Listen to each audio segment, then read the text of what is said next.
Assalamualaikum warahmatullahi wabarakatuh. Welcome back to my YouTube channel. Di video kali ini saya akan kembali membahas prediksi soal KSM IPA MTS tahun 2022. Di mana saya akan bahas materinya itu mengenai listrik dan magnet. Nah, sebelum kita lanjut ke pembahasan soalnya, bagi adik-adik yang belum subscribe channel YouTube ini, silahkan diklik dulu tombolnya, kemudian jangan lupa like dan share. Kemudian saya mau ngasih tahu bagi adik-adik yang belum join ke channel Telegram maupun ke grup Telegram untuk pembahasan ataupun grup diskusi ya mengenai OSN dan KSM IPA, silakan join aja di sini. Nah, ini namanya untuk grupnya OSN KSM IPA. Kemudian untuk kumpulan pembahasan soal-soalnya silakan lihat di channel ini. Jangan lupa juga follow Instagram kita di Study Ambish, karena nanti di sini kakak bakalan banyak share info-info terkait dengan KSM IPA tahun 2022. Oke, kita langsung aja bahas soal yang pertama. Nah, jadi ini ceritanya ada sebuah rangkaian listrik yang dia itu terdiri dari sebuah baterai ya, atau sebuah tegangan DC, sumber tegangan DC, kemudian juga ada 6 buah bohlam yang dia itu identik. Identik itu berarti artinya sama. Nah, di sini kita diminta untuk menentukan statement yang benar dari keempat statement ini. Statement yang pertama adalah bohlam C lebih terang daripada bohlam E dan F. Yang kedua, bohlam A paling terang dari keenam bohlam ini. Kemudian bohlam C adalah bohlam kedua yang paling terang yang terdapat di dalam rangkaian. Yang keempat, bohlam B, D, E, dan F memiliki terang yang sama. Nah, sekarang kita buktiin aja ya adik-adik. Nah, ini saya jelasin dulu adik-adik untuk bagian-bagiannya. Yang pertama, ini adalah baterai, dimana untuk bagian yang panjang itu kutub positif, yang pendek kutub negatif, sementara yang bulat-bulat ini itu adalah bohlamnya atau lampunya. Oke, langsung aja kita bahas. Nah, di sini kita bakalan nentuin arah arusnya. Ingat ya, arus itu dia mengalir dari kutub positif menuju ke kutub negatif. Berarti arusnya dia ngalir dari sini. Saya kecilin aja kali ya. Ketutupan soalnya. Oke. Arusnya itu dia ngalir dari sini nih. Nah, kalau digambar pakai panah ya, ke sini ke arah atas. Ini arusnya ngalir, kemudian dia ke bawah. Nah, adik-adik kalau seandainya kamu bingung gimana bayangin arus yang ngalir, kamu bayangin aja air yang mengalir di dalam pipa. Jadi pipanya itu adalah rangkaiannya ini, kabelnya. Sementara arusnya itu adalah airnya. Oke, paham ya?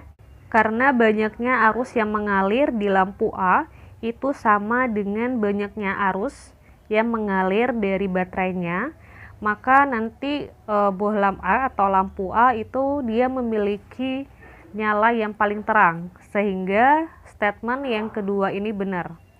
Kemudian arus yang mengalir di sini akan masuk ke titik cabang. Nah, sehingga nanti akan ada yang menuju B dan D, kemudian juga ada yang menuju C. Pertanyaannya adalah arus yang mana yang paling banyak mengalir, apakah B ke D dan atau malah ke C? Karena banyaknya arus yang mengalir pada bohlam A sama seperti banyaknya arus yang mengalir dari sumber tegangan, maka bohlam A atau lampu A itu dia memiliki nyala lampu yang paling terang. Artinya statement yang kedua ini dia benar. Kita lanjut ya. Nah, dari sini arusnya ya, kan dia masuk ke titik percabangan, ya kan? Nah, nanti dari titik percabangan ini dia akan dibagi dua lagi. Satunya mengalir ke B dan D, yang lainnya mengalir ke C, E, dan F. Pertanyaannya adalah, apakah arus yang mengalir ke bohlam B dan D itu lebih besar daripada arus yang mengalir ke C, E, dan F? Nah, sekarang kita mau nentuin arus mana yang mengalir yang lebih besar. Nah, caranya adalah kita harus menghitung terlebih dahulu hambatan mana yang lebih besar antara kedua rangkaian ini. Oke, sekarang kita identifikasi dulu masing-masing rangkaiannya. Nah, kalau untuk rangkaian BD ini, dia itu adalah rangkaian seri. Kenapa? Kalau rangkaian seri itu, ciri-cirinya adalah dia itu nggak ada titik cabangnya. Jadi ibaratkan kalau seandainya ini apa ya, pipa, dan ini yang saya tulis pakai pena merah ini adalah arusnya ya, atau air, maka airnya itu bakalan jalan lurus aja, nggak ada cabang-cabang. Sementara kalau kita identifikasi ya, untuk C, E, dan F ini dia rangkaian campuran. Kenapa? Karena kalau kita lihat E dan F ini adalah rangkaian paralel. Nah, ciri-ciri dari rangkaian paralel itu adalah dia ada titik cabangnya. Di sini titik cabangnya. Nanti dibagi jadi dua kan. Sementara yang C ini dia seri nanti dengan E dan F-nya. Jadi ntar kalau saya jelasin ya, misalnya kayak gini. Nah, ini hambatan C-nya, ini E, ini F. Nanti kita bakalan ngitung dulu hambatan total dari paralelnya. Ntar dia menjadi satu, yaitu REF atau hambatan E dan F. Nah, setelah mereka menjadi satu, maka nanti gambarnya akan berubah menjadi seperti ini. Ini C, ini EF, gabungan dari gabungan dari E dan F. Nah, makanya di sini dia menjadi rangkaian seri. Paham kan ya adik-adik? Oke, sekarang kita langsung aja hitung berapa hambatan masing-masing pada kedua rangkaian ini. Nah, kalau untuk BD karena dia seri berarti tinggal dijumlahin aja. R totalnya berarti R ditambah R. Nah, jadi saya kasih tahu dulu ya, R ini adalah lambang untuk hambatan dengan satuannya itu ohm. Nah, di sini kenapa saya kasih R? Karena di soal disebutin kalau keenam bohlamnya ini dia similar atau identik, sehingga kita bisa misalkan hambatannya sebesar R. Nah, nanti kan tinggal dijumlahin aja nih. R totalnya berarti R tambah R adalah 2R. Ingat ya, RBD-nya 2R. Kemudian kalau untuk yang C, E, dan F, ingat tadi kita harus paralelkan dulu yang ini, yang E dan F. Kita paralelkan berarti pakai rumusnya 1 per R. 1 per R sama dengan ya 1 per RE, yaitu R, ditambah 1 per RF, berarti R juga 1 per R. Nah, ini R total ya, atau boleh R paralel deh. Nah, berarti 1 per R paralelnya sama dengan 1 tambah 1 berarti 2 per R. Artinya R paralelnya adalah R per 2. Setelah kamu dapetin R paralelnya, kamu tinggal hitung berapa R total untuk rangkaian CEF. Dia kan seri tuh, tinggal dijumlahin aja. Berarti RC tambah gak muat REF ya. Nah, kayak gini nih. Sorry ya, agak susah nulisnya. Ntar kamu catat di buku aja ya. Di sini saya nggak muat, jadi saya suka hapus-hapus. Baru ntar ditulis R totalnya itu RT ya. Saya tulis R total. RC-nya tadi R. REF-nya atau boleh RP. Ini RP atau REF ya. Sama aja. Itu adalah R per 2. Nah, karena penyebutnya 2 berarti tinggal tambahin aja angka 2 masing-masingnya ya, di atas dan di bawah. Ini penanya oke. Nah, jadinya ntar kayak gini, 2R per 2 tambah R per 2 jadinya berarti 3R per 2. Oke, udah dapet ya. Sekarang kita tinggal bandingin aja antara RBD dengan REF. RBD tadi, RBD, atau kita buat BD aja kali ya, biar singkat. Nah, untuk BD tadi, R totalnya adalah 2R. Sementara RCEF 3R per 2. Nah, 3R per 2 sama 2R mana yang lebih gede? 2R kan? Nah, karena 2R yang lebih gede, berarti arus yang mengalir paling gede itu adalah di CEF. Kenapa? Karena arus itu berbanding terbalik dengan hambatan. Sehingga kalau hambatannya kecil, maka arus yang mengalir besar. Kalau ini hambatannya besar, maka arus yang mengalir kecil. Paham ya? Oke, kita lanjut. Kita hapus dulu. Hapus semua aja deh. Oke. Nah, kita lanjut ke statement yang pertama nih. Bohlam C lebih terang daripada E dan F. Ya jelas. Kenapa? Karena kan ibaratkan di sini kan tadi pas ngalir ke sini arusnya lebih besar daripada yang sebelah sini kan. Nah, kita misalkan arus yang mengalir dari awal adalah 10, misalkan ya, misalkan. Yang ke sini misalnya 4, yang ke sini misalnya 6. Nah, di C ini arus yang mengalir masih 6. Sementara di E dan F itu dia dipecah lagi. Anggaplah misalnya dia di 3 dan 3. Sehingga nanti cahaya yang di C itu lebih terang daripada E dan F. Paham nggak? Sehingga statement pertama benar. Kemudian kita cek statement yang ketiga. Bohlam C adalah bohlam yang terangnya itu kedua pada rangkaian. Benar juga. Kita lihat nih perbandingan angka permisalannya. Yang paling terang A, kemudian C kan. Berarti pernyataan yang ketiga benar. Kalau yang keempat, bohlam B, D, E, dan F terangnya sama. Oh enggak dong. Karena lihat nih. Kalau B dan D jelas sama ya. Kenapa? Karena kan dia seri nih. Kalau di sini kan dipecah lagi arusnya. Nah, berarti pernyataan yang benar adalah 1, 2, dan 3. Jadi jawabannya adalah yang A. Lanjut ke soal nomor 2. Ahmad sedang menguji 2 buah trafo dan mendapatkan data sebagai berikut. Nah, ini adalah data trafonya, kemudian ada V primer, V sekunder, N primer, dan I sekunder. Pertanyaannya adalah berdasarkan data tersebut, spesifikasi trafo yang benar adalah, nah kalau kita lihat di masing-masing optionnya dari A sampai D, di sini ada jenis trafonya, kemudian nilai N sekunder dan I primernya. Nah, sebelum saya jelasin bagaimana cara menyelesaikan soal ini, saya akan jelasin dulu apa sih yang dimaksud dengan trafo.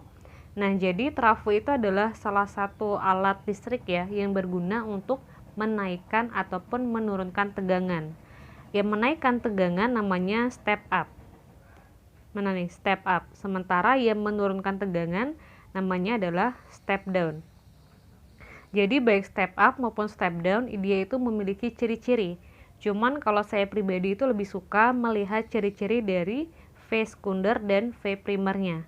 Nah, untuk V sekunder itu juga bisa disebut ya, dia juga bisa disebut sebagai V output. V output itu berarti V keluarannya. Sementara V primer adalah V masukannya. Nah, kalau kita ingin menaikkan tegangan, tentu aja nanti outputnya harus lebih besar dibandingkan dengan inputnya, ya enggak? Artinya V sekundernya lebih besar dari V primer. Sebaliknya, kalau kita mau menurunkan tegangan, berarti nanti V outputnya harus lebih kecil daripada V primernya atau V masukannya. Paham kan? Nah, dari statement itu berarti kesimpulannya apa nih? Yang X step up atau step down? Coba dilihat. Dari 220 ke 110, semakin kecil kan? Nah, kalau semakin kecil berarti dia step down. Yang X adalah step down. Kita cek ya. Yang A oke. Nah, yang C ini salah nih. Udah salah, kita coret dulu. Kemudian yang Z berarti step up ya, karena dari kecil ke gede.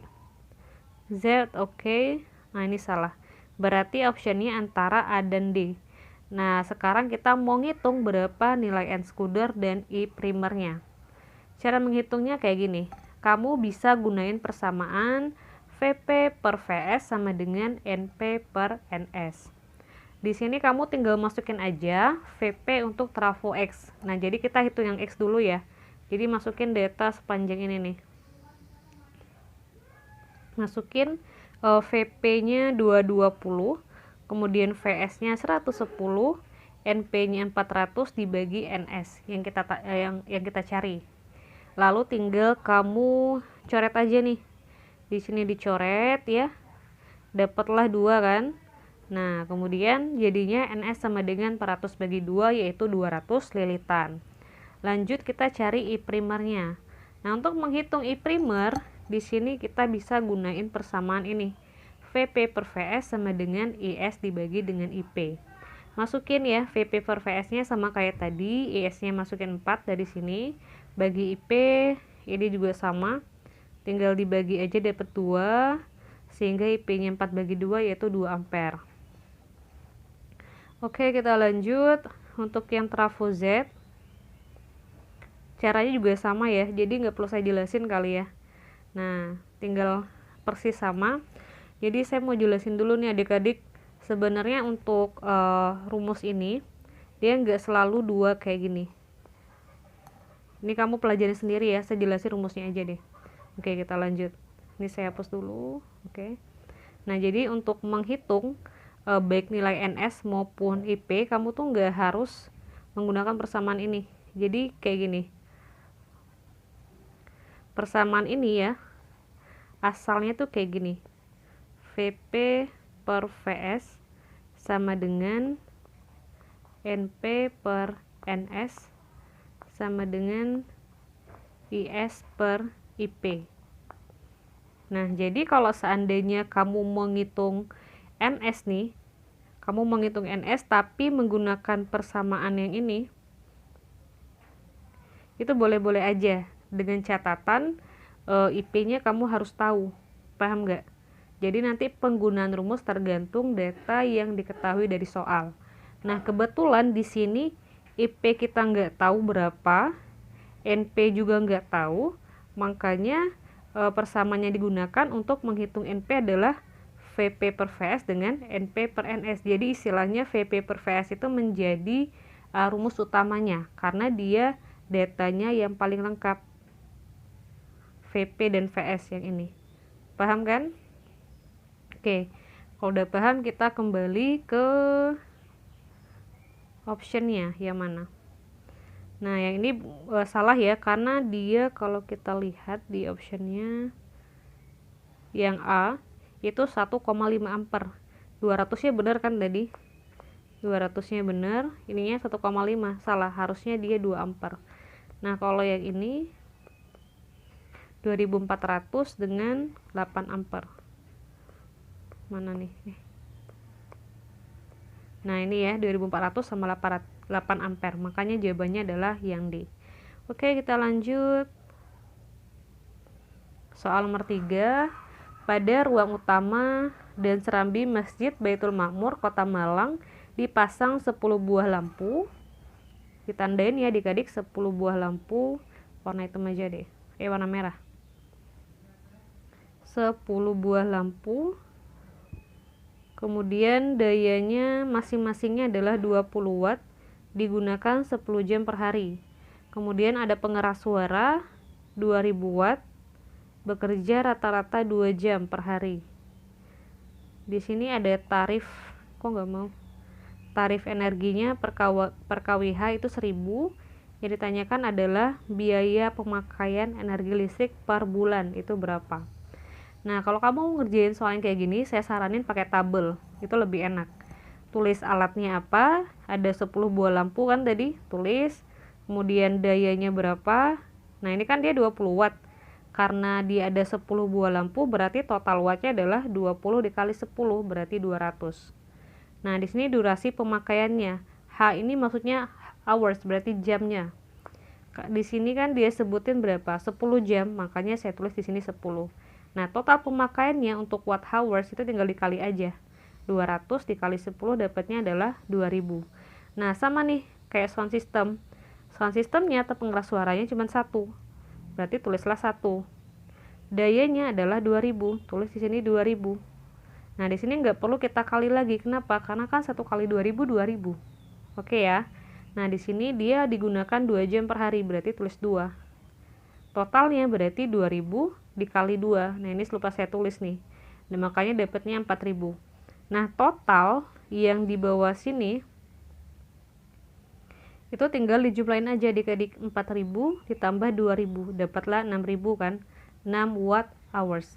Sementara kita lihat di soal yang ini, dia pakai kWh. K itu kilowatt hours. Berarti 6.000 watt hours itu tinggal kamu ubah aja menjadi kilowatt hours. Berarti tinggal dicoret nolnya 3, dicoret 1000. Makanya dapatnya 6 kilowatt hours. Nah, ini adalah pemakaian sehari-hari. Nah, kita hitung dulu nih penggunaan sehari-harinya berapa ribu. Kalau 1 kWh 1000, berarti 6 kWh adalah 6000. 6 dikali 1000. Artinya pemakaian per bulannya adalah 6000 dikali 30, yaitu 180.000. Oke, semoga dipahami. Kita lanjut soal yang terakhir. Coba perhatikan gambar rangkaian listrik arus arah di bawah ini. Berdasarkan gambar di atas, besarnya arus listrik pada setiap percabangan adalah, nah ini adalah soal untuk materi hukum Kirchhoff. Jadi soal ini agak ribet sih penyelesaiannya, tapi bisa pelan-pelan aja. Nah, jadi saya jelasin dulu pengantarnya. Di sini kamu harus, step yang pertama ya, kamu harus nentuin dulu di antara ketiga tegangan ini yang mana menjadi sumber tegangan utama. Nah, cara memilihnya adalah kamu pilih dengan tegangan yang paling besar. Yang pertama 10 nih kan, ini 2, yang terakhir 14. Berarti sumber tegangan utama adalah di sini. Artinya nanti arusnya keluar dari sini.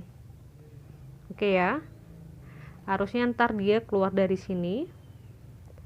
Kemudian bakalan mengalir ke sini. Nah, pada saat di sini dia mengalirnya sebagai I2. Nah, kenapa I2? Karena di soalnya diberikan I2. Kalau seandainya nggak ditulis I berapanya, bebas sih, kamu mau buat I1 pun nggak masalah. Paham kan? Nah, oke. Setelah di sini nih, di sini dia ketemu titik cabang, sehingga ntar dia pecah tuh. Kita hapus dulu, mana? Nah, di sini ketemu titik cabang kan, sehingga nanti dia pecah. Ada yang lurus, ada yang ke bawah. Yang lurus ke sini menjadi I1, yang ke bawah menjadi I3. Paham? Oke. Setelah kamu tentuin arah arusnya, kamu tentuin arah loop. Jadi yang ini ya dikarik namanya loop. Ini loop 1, ini loop 2. Nah, menentukan arah loopnya sesuai dengan arah arus. Karena loop yang pertama arah arusnya ke sini, ya kan? Ke sini kan arah arusnya, sehingga nanti arah loopnya juga ke sini. Oke. Nah, kalau yang loop kedua arah arusnya ke sini ntar. Nih sama ternyata. Berarti arah loopnya juga ke sini. Oke ya. Nah, kita hapus dulu. Ini untuk gambar yang jelas nih. Ini loopnya, ini arah arusnya. Oke. Setelah itu kita bakalan masuk ke persamaan. Persamaan hukum 1 Kirchhoff adalah resultan arus yang masuk ke titik percabangan sama dengan resultan arus yang keluar dari titik percabangan. Nah, tadi kan udah saya jelasin tuh. Arus yang masuk ke titik cabang yang ini itu akan sama dengan arus yang keluar dari titik cabang yang ini. Tadi kalau saya gambarin, I2 arahnya ke sini kan ya. I1 arahnya ke sana, I3 ke sini. Nah, kalau kita lihat, satu-satunya arus yang masuk ke titik cabang atau menuju titik cabang hanya I2. Sementara I1 dan I3 dia meninggalkan atau menjauhi titik cabang. Sehingga nanti bisa kamu tulis persamaannya menjadi kayak gini. I2 sama dengan I1 tambah I3. Ini menjadi persamaan yang pertama. Setelahnya kita akan tinjau masing-masing loop. Nah, di sini saya tinjau loop 1 dulu. Menggunakan persamaan sigma E tambah sigma IR sama dengan 0. Nah, sigma E itu adalah resultan dari sumber tegangannya. Nanti dia akan bertanda positif dan bertanda negatif. Tanda positif kalau nanti pada saat arusnya mengalir ya, arusnya berjalan gitu ya. Kalau yang dijumpai yang pertama adalah kutub positif, maka dia akan bertanda positif. Kalau yang dijumpai pertama kutubnya negatif, maka dia akan bertanda negatif. Nah, jelasnya kayak gini. Saya jelasin dulu untuk jalannya ya. Dia dari sini kan, tadi dari sini harusnya ya, mana nih penanya, dari sini kok nggak mau, dari sini kan harusnya. Nah, kemudian ke bawah. Nah, lihat nih, yang dia pertama jumpai apa? Yang panjang garisnya. Yang panjang berarti positif. Makanya di sini angka 10 bertanda positif. Paham ya? Oke. Kemudian dia ngalir terus nih ke sini. Ngalir terus. Kemudian ke kanan, kemudian ke atas. Nah, di sini ketemu lagi ada sumber tegangan. Nah, kalau di sini yang pertama dijumpai terlebih dahulu adalah yang pendek. Kalau yang pendek berarti negatif. Makanya di sini saya tulis negatif 2. Paham ya? Oke. Setelah kita bahas yang E-nya, kita akan bahas IR-nya. IR-nya itu kayak gini. Kalau ada R, berarti ada I. Nah, kalau kita lihat, arus yang mengalir di sini adalah I1. Makanya di sini jadinya 2I1. Ini dia. Kemudian ngalir lagi. Nah, ini juga ada angka 2 kan? Arus yang mengalir masih I1. Makanya di sini menjadi 2I1. Terus ada 4. Berarti jadinya 4I3. Nah, kenapa 4I3? Karena arus yang mengalir di daerah yang ini, daerah yang sebelah sini itu adalah I3. Makanya 4I3 bukan 4I1. Paham ya? Nah, setelahnya baru tinggal kita jumlahin aja. Min 2 nya pindah ruas jadi plus 2, ini pindah ruas ke kanan juga jadinya minus 10. Nah, 2 min 10 berarti minus 8. Ini tinggal kamu jumlahin aja. 2I1 tambah 2I1 berarti 4I1, min 4I3 nya tetap. Nah, saya lupa jelasin nih, kenapa di sini dia tandanya negatif, karena arah arusnya itu berlawanan. Harusnya tadi kan kalau kita gambarin dari sini, harusnya kan ke atas nih. Nah, kalau di sini kan dia ke bawah tuh sebenarnya. Sehingga di sini kita tulis tanda negatif. Dari sana ya adik-adik. Oke. Kita lanjut. Nah, di sini tinggal kita sederhanakan aja persamaannya. Masing-masingnya kita bagi dengan 4. 4 bagi 4 I1 ya. Min 4I3 bagi 4, min I3, min 8 bagi 4 adalah min 2. Ini persamaan yang kedua. Kita lanjut ke persamaan ketiga ya, dengan cara kita tinjau loop 2. Caranya sama. Ikuti arah arusnya dari sini kan. Nah, ketemu dengan I3. Ketemu dengan ini berapa sih? Oh, 2, sorry ya. Ketemu dengan 2 volt. Nah, berarti kayak gini. Positif 2 karena yang ditemui pertama kali adalah kutub positif. Kemudian terus ada 4I3, mana? Ini ya, 4I3. Kemudian terus ketemu 2. Nah, di sini dia berarti menjadi I2. Nih, di daerah sini dia menjadi I2 nih. 2I2, kemudian terus yang ini menjadi 2I2. Dia kembali ke kutub negatif. Makanya di sini menjadi negatif 14. Oke. Tinggal dijumlahin aja. Di sini jadinya 4I2 ya. Ini 4I2. 2 sama min 14 nya pindah ruas, jadinya berarti min 2 tambah 14 itu adalah 12. Ini 4I3 ya, tinggal turunin aja ke bawah. Selanjutnya kamu tinggal ini aja, tinggal sederhanain ya, masing-masingnya bagi 4, dapatnya adalah I2 tambah I3 sama dengan 3. Ini persamaan yang ketiga. Setelah kita dapetin persamaan pertama, persamaan kedua, dan persamaan ketiga, kita bakalan substitusi dan eliminasi persamaannya. Nah, untuk step yang pertama, kita bakalan substitusi persamaan 1 ini ya ke persamaan 3 ke sini. Nah, ntar jadinya kayak gini. Persamaan 3-nya ditulis dulu, I2 tambah I3 sama dengan 3. Nah, tinggal masukin persamaan satunya yang ini. Yang ini ya, I2-nya sama dengan I1 tambah I3. Nah, I2-nya yang ini kita ganti menjadi I1 tambah I3 dari persamaan satu yang tadi. Kemudian tinggal ditambah dengan I3 sama dengan 3. Kamu tinggal dijumlahin aja, dapatnya berarti I1 tambah 2I3 sama dengan 3. Nah, ini adalah persamaan yang keempat.